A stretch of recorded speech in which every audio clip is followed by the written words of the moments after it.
নির্বাচনের পূর্ববর্তী সময়ে আমরা কিন্তু একটা আলাপ দিয়েছিলাম যে হচ্ছে নিরপেক্ষ প্রশাসনের ব্যাপারে।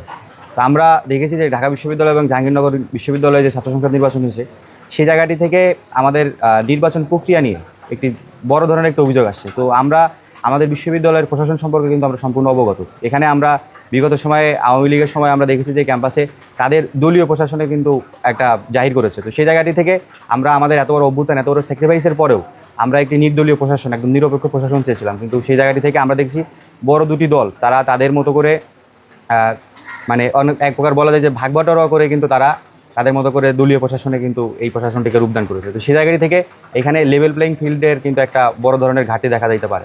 তো এখন পর্যন্ত বিশ্ববিদ্যালয় প্রশাসন যে চাকসু নির্বাচনটা আয়োজন করতেছে এই বিষয়টা থেকে নিয়ে আমরা তাদেরকে আমরা সাধুবাদ জানাই, কিন্তু এই প্রশাসনের প্রতি আমরা পরিপূর্ণভাবে আমরা ভরসা রাখতে পারি না। এর কারণ যদি আমি বিশ্লেষণ করি তাহলে বিগত তাদের যে অ্যাক্টিভিটিস, বিশ্ববিদ্যালয়ে তাদের যে একটি দলীয় প্রভাব তারা কিন্তু শিক্ষার্থীদের মাঝে কিন্তু এটা ছড়িয়ে দিয়েছে তাদের কার্যক্রমের মাধ্যমে। তো সেই জায়গাটি থেকে এখন আমরা দেখি যে বড় দুটি ছাত্র সংগঠন বা তাদের অভিভাবক ছাড়া আমরা অন্যান্য ছাত্র সংগঠনের কিন্তু এখানে অভিভাবক সংকট আছে। তো সেই জায়গাটি থেকে তারা আমাদের জন্য কি করবে এটা একটু বড় ধরনের প্রশ্ন। ভোটের মাঠে আমরা শেষ পর্যন্ত আমরা দেখেন আমরা নির্বাচনে অংশগ্রহণ করেছি কি ভোটের মাঠে থাকার জন্য এবং আমরা একটি এখান থেকে বিজয় অর্জন করার জন্য, আমাদের মূল ফোকাসটা এই জায়গা থেকে। তো আমরা ভোটের মাঠ থেকে চলে যাবো কেন?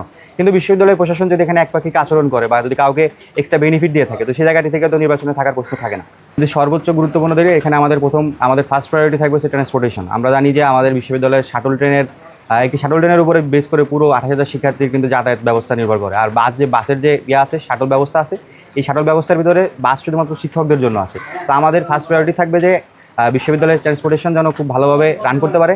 এবং দ্বিতীয় ব্যাপারটা হচ্ছে খাদ্য নিরাপত্তা।